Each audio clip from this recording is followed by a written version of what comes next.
moment où j'apprends qu'elle s'est dénoncée à la gendarmerie, j'ai beaucoup de mal à y croire. Je pense que je suis même dans le déni parce que pour moi, c'est pas possible que ça soit elle en fait.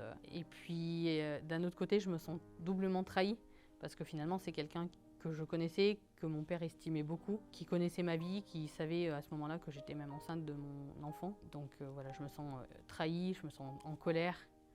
Et je me sens accablée à ce moment-là. On ne peut pas rencontrer comme ça la meurtrière de son père sans savoir ce qu'on va lui dire et sans que ça soit préparé au préalable. En février 2012, mon père a été assassiné par son assistante de direction. On a découvert par la suite qu'ils avaient une liaison amoureuse depuis de longues années. Le 27 février 2012, sa femme interpelle les gendarmes pour annoncer qu'il n'est pas rentré. Donc le premier jour, l'affaire n'est pas prise au sérieux et puis le lendemain, elle relance les gendarmes qui ouvrent finalement des recherches. Je l'apprends moi le lendemain par ma petite sœur qui me demande si j'ai eu des nouvelles de mon père à ce moment-là ou si j'en ai pas. Sa voiture est retrouvée sur un parking de la terrasse sur Dorlay, à quelques kilomètres de son lieu d'habitation. Rien n'a bougé dans le véhicule. Mais une enquête pour disparition inquiétante est mise en place à ce moment-là. Des chiens pisteurs sont mis en place qui ne donnent rien. Les gendarmes cherchent un petit peu mais ils ne donnent rien et puis on finit par retrouver son corps plus tard, 4-5 jours après. Ma famille organise une battue en fait avec l'aide d'un collègue de travail qui connaît très bien le secteur et il quadrille le secteur que les chiens pisteurs avaient pourtant quadrillé mais où ça n'avait rien donné et finalement un de mes cousins tombe sur le corps de mon père dans un fossé en contrebas. Bettina continue d'aller travailler comme si de rien n'était. Elle ne participe pas spécialement aux recherches même si elle semble aussi s'interroger comme les autres ouvriers de l'entreprise, les autres employés sur la disparition du patron. Bettina, c'est l'assistante de direction de mon père, elle se présente comme l'assistante de direction. Elle occupe une place importante dans l'entreprise, c'est un petit peu son bras droit. Je la connais depuis que je suis petite, parce qu'ils ont travaillé ensemble depuis 1996 dans une précédente entreprise et il l'a emmenée avec lui sur la création de son entreprise. À la découverte du corps, j'ai pas notion qu'elle ait une réaction particulière. Elle semble, comme les autres employés, effarée et très triste d'apprendre que mon père a été retrouvé décédé. Dans les jours qui suivent, elle continue à travailler, à faire comme si de rien n'était. Jusqu'au moment où une perquisition est menée chez elle, une arme est saisie qui pourrait correspondre à l'arme du crime et le lendemain, elle craque auprès de son mari et finit par se dénoncer auprès de la gendarmerie. Ce jour-là, elle se livre en fait aux gendarmes, elle est mise en examen de suite et après va se jouer pendant quasiment 2 ans une instruction, donc avec des enquêtes diligentées par la gendarmerie, des perquisitions à certains domiciles. Beaucoup d'interrogatoires sont menés auprès de ses collègues, auprès de sa famille. Et puis voilà, on essaye de comprendre ce qui a pu la pousser à commettre ce geste-là ce jour-là. Au moment où j'apprends qu'elle s'est dénoncée à la gendarmerie, j'ai beaucoup de mal à y croire. Je pense que je suis même dans le déni parce que pour moi, c'est pas possible que ça soit elle en fait. Et puis d'un autre côté, je me sens doublement trahie parce que finalement, c'est quelqu'un que je connaissais, que mon père estimait beaucoup, qui connaissait ma vie, qui savait à ce moment-là que j'étais même enceinte de mon enfant. Donc voilà, je me sens trahie, je me sens en colère et je me sens accablée à ce moment-là. Au procès, elle écope de 18 ans de réclusion criminelle. C'est ce qui était demandé par l'avocat général et c'est ce qui ressort du procès. Alors oui, moi je suis satisfaite, j'avais pas spécialement d'attente en fait par rapport au nombre d'années parce que finalement je m'étais un petit peu résignée, je savais que ce qu'elle porterait à vie c'était plutôt le poids de la culpabilité. Donc voilà, qu'elle prenne 18, 20 ou 25, ça m'apportait peu finalement. Malheureusement, c'est vrai qu'on arrive au procès plein d'attentes et surtout pour les raisons du geste. Et au final, sur les 3 jours de procès, on n'apprend pas grand-chose de plus que ce qu'on sait déjà. Donc c'est vrai moi je ressors de ce procès avec une grande frustration. En sortant du procès, je demande à mon avocat à pouvoir la rencontrer. Il me dit que c'est éventuellement possible en faisant une demande de parloir auprès du procureur. Demande qui sera refusée à 2 ou 3 reprises. Donc après, je me résigne un petit peu à mettre cette idée de côté de la rencontre. J'essaye de construire ma vie malgré tout. Un petit peu à côté de tout ça. Et puis finalement, en 2016, 4 ans jour pour jour après le décès de mon père, j'entreprends une correspondance avec Bettina. Bêtement, j'envoie une lettre par la poste. Alors je sais qu'elle est lue par le personnel pénitentiaire et que c'est eux qui décident si oui ou non ils lui la remettent. Donc c'est vrai que c'est une de mes craintes à ce moment-là qu'elle ne la reçoive jamais. Puis finalement, contre toute attente, elle la reçoit. Et puis elle décide de me répondre 1 mois et demi après. Ma première lettre, je lui donne tous mes sentiments du début. Donc je lui raconte par quoi je suis passée, par la haine, par la colère, par la tristesse, qu'est-ce que j'ai vécu, comment j'ai ressenti les choses. Et puis je lui dis que voilà, j'ai envie de pouvoir échanger avec elle pour comprendre, essayer de comprendre un peu plus les raisons de son geste. Alors moi j'arrive à la rencontrer, mais alors bien après finalement, parce que je la rencontre qu'en juin 2023.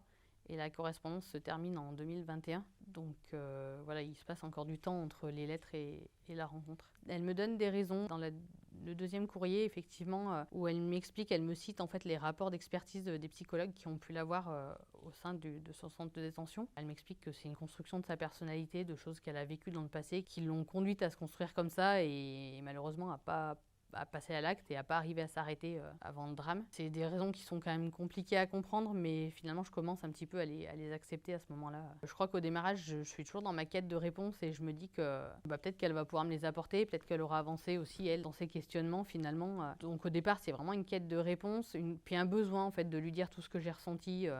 Et tout ce que le drame a provoqué en moi et sur ma famille. Et puis en fait, au fil des courriers, les échanges se font de plus en plus constructif et c'est vrai que je commence à entrevoir l'être humain qui est derrière cette personne que j'ai pu qualifier de monstrueuse lors du procès, que j'ai pu voir de monstrueuse en fait. Et bon voilà, au fil des courriers, je commence à l'apercevoir comme un être humain, à me dire que finalement c'est peut-être quelque chose qui peut arriver à un peu tout le monde. Alors, je sais pas si on peut parler de pitié, mais en tout cas à essayer de me mettre à sa place, donc peut-être plus de l'empathie.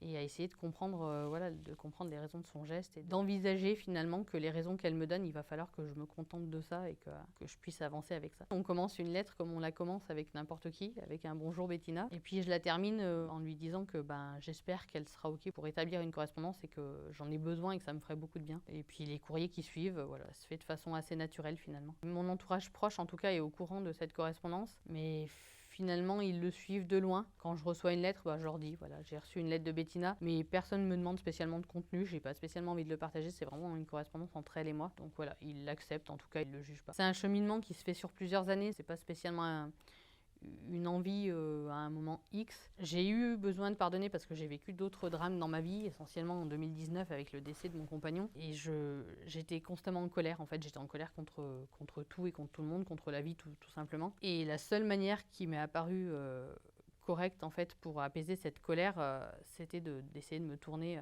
vers ce pardon-là. Lors d'une de nos correspondances écrites, donc en 2019, elle me demande si je suis toujours d'accord pour la rencontrer et elle me propose de m'inscrire avec elle à un programme de justice restaurative qui est proposé par son SPIP. Donc c'est sa conseillère d'insertion et de probation dans son centre de détention. Elle me demande si j'ai toujours envie de la rencontrer et si je veux bien passer par ce programme. Donc je me renseigne un petit peu sur internet parce que je connais pas du tout. Et puis je me rends compte que c'est super intéressant, donc je lui donne une réponse positive. La justice restaurative, c'est un processus parallèle du coup à la justice pénale qui met en relation en fait des victimes et des accusés d'un même dossier, on va dire, ou alors de deux dossiers différents qui sont semblables. Je lui donne une réponse positive et puis finalement ça va prendre un peu de temps parce que le Covid passe par là en 2020 et les rendez-vous peuvent plus se faire en milieu carcéral. Donc on nous demande encore une fois d'attendre qu'elle puisse être sortie. Donc ou permissionnable ou complètement sortie de détention. Donc le processus va pouvoir être lancé qu'en décembre 2022 en fait réellement. Et là s'enclenche du coup tout un tas de rendez-vous avec des animatrices de justice restaurative qui m'expliquent en fait comment se passe la justice restaurative, qu'est-ce que c'est et sont suivis de 3 entretiens, ce qu'ils appellent des entretiens psychologiques, des entretiens préalables. Et ces entretiens, à chaque entretien, on prépare un petit peu la rencontre. Donc voilà, le premier, c'est plus pour parler de l'affaire, de l'histoire, de comment je l'ai vécu. Le deuxième, il se tourne plus sur la rencontre en elle-même, qu'est-ce que j'aimerais lui dire, qu'est-ce que j'aimerais faire, pas faire, entendre, pas entendre. Déjà, j'ai très envie de lui dire en face à face que je la pardonne, parce que c'est quelque chose qui est devenu important à mes yeux. Voilà, essayer de lui rendre un petit peu ce côté humain qui a été perdu un petit peu dans le procès et dans les années qui ont suivi. Et puis j'ai envie de connaître comment elle a vécu, elle, le parcours de son côté, donc ses années de détention, comment elle envisage l'avenir. Donc cette rencontre se fait le 7 juin 2023, donc à Saint-Étienne. Je retrouve en fait la personne que j'avais laissée il y a une dizaine d'années, enfin 12 ans. Elle a peu changé physiquement finalement, et c'est vrai que rapidement on arrive à discuter comme deux personnes qui se connaissaient d'avant. L'échange est un peu tendu au démarrage et finalement démarre sur quelque chose de finalement de très honnête et de très sincère. Donc à ce moment-là, voilà, on parle pendant 2 heures, on se dit tout ce qu'on a envie de se dire et qu'on n'a pas pu se dire pendant toutes les années qui se sont passées. Elle est hors du cadre pénal, donc elle n'a pas du tout d'entrave, rien du tout. Elle est sortie de détention depuis plusieurs années, en fait, depuis 2 ans, quand on se rencontre, avec l'interdiction de nous approcher qui avait été donnée par la juge d'application des peines. Mais ça se fait dans un cadre très intimiste, c'est une petite salle, il y a les animatrices de justice restaurative qui sont présentes, mais qui finalement se font très discrètes dans un coin de la salle.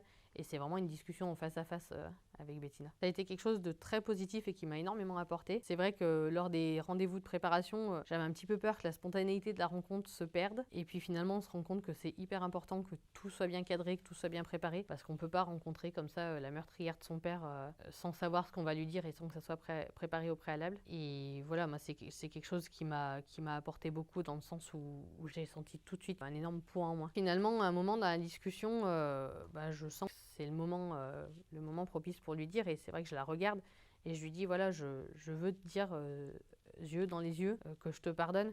Et c'est vrai qu'à ce moment-là, elle est très touchée, elle est très émue, elle porte la main sur son cœur et c'est vrai que c'est un moment qui est fort en fait, qui est très émouvant et qui est fort en émotion. Alors j'en ai parlé un petit peu avec mes proches, mais toujours en fait dans cette même discrétion parce qu'ils sont restés toujours derrière moi mais discrets. Donc ils n'ont pas posé beaucoup de questions. Je me suis contentée de leur dire ce qui s'était passé rapidement, on va dire. Et ben moi, ça m'a permis de retrouver effectivement ce que j'étais venue chercher, donc de m'enlever cette image de monstre que j'avais pu me construire pendant ces années et de lui redonner finalement le visage humain qu'elle peut avoir. On a discuté comme 2 êtres humains finalement, il n'y avait plus de victimes, il n'y avait plus d'accusés. Et c'est vrai que c'est quelque chose qui apaise énormément. Il y a eu plusieurs étapes dans ma vie, alors il y a des étapes effectivement où j'y pensais beaucoup, des étapes où j'y pensais moins. Mais c'est vrai que c'était quelque chose qui me revenait régulièrement en tête et j'avais l'impression que je ne pourrais pas boucler l'histoire si j'arrivais pas à la rencontrer. Alors moi, je suis en paix avec mon histoire. C'est vrai que voilà, comme je le répète essentiellement dans le livre, je ne fais pas l'amalgame entre pardonner et cautionner. Parce que pour moi, c'est important que ça soit dit. C'est pas parce qu'on décide de pardonner à la personne qu'on est d'accord avec ce qui s'est passé et qu'on cautionne l'acte. Parce que voilà, c'est quelque chose de très grave. Mais c'est vrai que ça a créé un apaisement...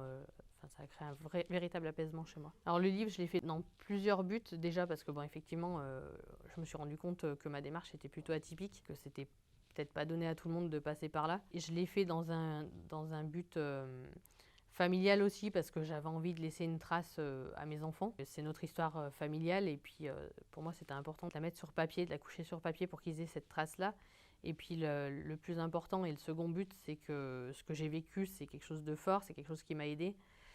Et je voulais en faire profiter en fait des gens qui pourraient être dans la même situation, faire connaître cette justice restaurative dont on parle très peu. J'ai revu les personnes qui m'ont encadrée 2 mois après la rencontre et voilà, on a débriefé un petit peu sur ce qui était fait, comment c'était fait, ce qui pouvait être amélioré. Et puis finalement, moi pour ma part, ça a été tellement bien fait que je trouvais rien à redire. Enfin, si c'était à refaire, je le referais exactement de la même manière. Donc ça a été plutôt bref et c'est vrai qu'il y a un lien quand même qui s'est construit avec ces personnes qui m'ont suivi pendant plusieurs mois et qui ont été là jusqu'au bout, quoi. À toutes les personnes qui ont vécu des histoires qui puissent être similaires à la mienne, effectivement, moi c'est une démarche que j'encourage. Alors après, il faut être prêt. Donc je pense que ça peut pas être fait tout de suite après un drame. Il faut vraiment qu'il y ait du temps qui soit passé et que les choses soient digérées pour que ça soit constructif. Mais c'est quelque chose qui permet vraiment d'apaiser les blessures, d'avoir une parole libre, complètement libre. Et c'est la parole qu'on ne peut pas avoir au procès à ce moment-là. Donc moi j'encourage vraiment à se renseigner et à essayer de passer par ce biais-là. C'est vrai que c'est quelque chose qu'on avait évoqué lors de la rencontre. Au jour d'aujourd'hui, j'en ressens pas spécialement le besoin. Ce qui est rassurant pour moi finalement quand son contrôle judiciaire sera levé, c'est de me dire que si un jour j'en ai besoin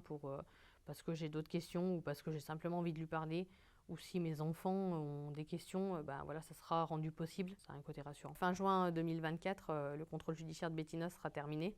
Donc après, elle sera libre ou non de nous revoir ou nous de la revoir. Alors dans mon cas, c'est 2 personnes qui me reçoivent, c'est 2 animatrices de justice restaurative, elles sont formées à ça.